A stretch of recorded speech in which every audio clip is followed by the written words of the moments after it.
জয়গুরু সুপ্রভাত। পরমপিতা রাতুল রাঙা চরণে ভক্তিপূর্ণ ভূমিষ্ঠ প্রণাম জানিয়ে শুরু করছি আলোচনা প্রসঙ্গ থেকে পাঠ। 28শে মাঘ 1355 বৃহস্পতিবার, ইংরেজি 10/2/1949। শ্রী ঠাকুর প্রাতে গোলতাবুতে বসে আর্য প্রাতিমোক্ষ বইয়ের আর্য পঞ্চক নামক গুরুত্বপূর্ণ বাণীটি দিলেন। তখন কেষ্টদা, বীরেন্দা, দক্ষিণাদা প্রভৃতি ছিলেন। ওই বাণীর মধ্যে একটা কথা ছিল, মানুষের ভার হতে যেও না। ওই সম্পর্কে শ্রী ঠাকুর বললেন, ভার হওয়া মানে যে ভরণ করছে তাকে ফুর্তিতে রাখতে পারছো না, তার প্রতি তোমার করাটা তাকে আরও উৎফুল্ল ও সক্ষম করে তুলছে না। আর্যপঞ্চক পড়ে শোনানো হলে শ্রী ঠাকুর ধৈর্যটিদাকে বললেন, নীলুকে এই রকম করে ফেলো, ইন্টারনালি এক্সটার্নালি, ভিতরে বাইরে। অবশ্য তোমার নিজের এমনতর হওয়া লাগবে সর্বপ্রথম। আমাদের চরিত্র এই রকম হলে কারো পেরে ওঠা মুশকিল আছে। কয়েকদিন অনুশীলন করলে সব টান টান হয়ে যায়। যাই করছি প্রত্যেকটার মধ্যে দিয়ে এই নীতিগুলি মূর্ত করার তপস্যা চলছে। কিছুতেই তখন আর চেতনা ও সমতা হারায় না, একটা কথাও আর বেফাঁস বেরোয় না। প্রত্যেকটা পদক্ষেপে ইষ্ট স্বার্থ প্রতিষ্ঠা দেখি, তা আবার পারিপার্শ্বিকে সঞ্চারিত হয়ে গুণিত হয়ে সপারিপার্শ্বিকে ক্রমবৃদ্ধিপর ইষ্ট স্বার্থ হয়।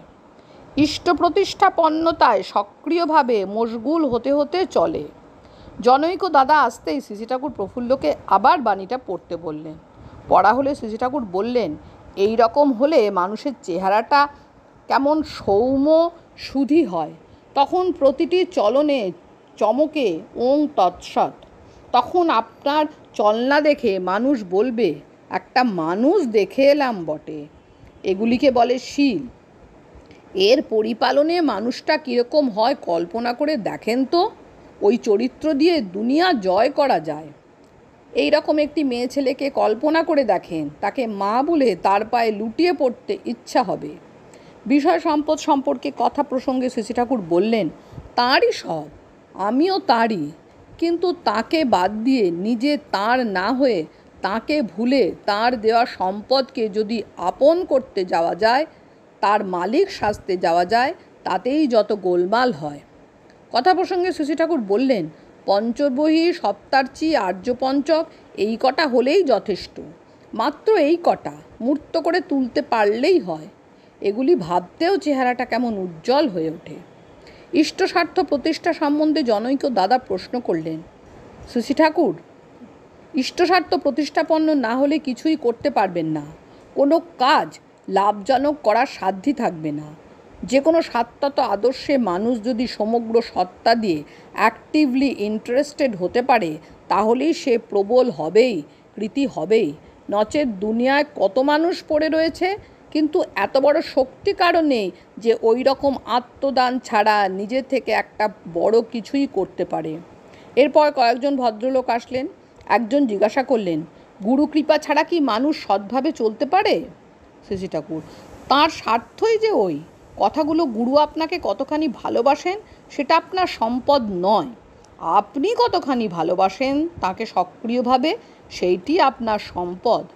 আমি বলি, জলের মধ্যে কত রকমের বিপদ। ডাঙায় একটা শক্ত খুঁটো যদি থাকে, সেই খুঁটোয় দড়ি বেঁধে যদি রাখেন এবং তার একদিক যদি আপনার মাজায় বাঁধা থাকে, তাহলে যত ইচ্ছা জলে খেলা করেন না, তবে দড়ি যেন না ছেড়ে।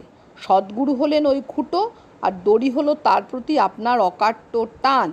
বৃত্তিঘেরা সংসারে আছি, কত নাকানি চোবানি খাচ্ছি, বৃত্তির উপর আধিপত্য আছে। আমার বাইরে এমন একজন মানুষে যুক্ত না হয়ে নিজেকে তো উদ্ধার করতে পারি না। বহিরাগত জনৈক দাদা বললেন, একজন বলছিলেন আপনার কাজের জন্য লক্ষ টাকা প্রয়োজন হলেও দিতে পারেন। শ্রী ঠাকুর, প্রধান প্রয়োজন মানুষের। থিয়েটারে শুনেছিলাম, দে রামা আমায় একটা মানুষ দে। মানুষ থাকলে সব হয়, নারায়ণ থাকলে লক্ষ্মী আপনা থেকেই আসে। জয়গুরু বন্দে পুরুষোত্তম।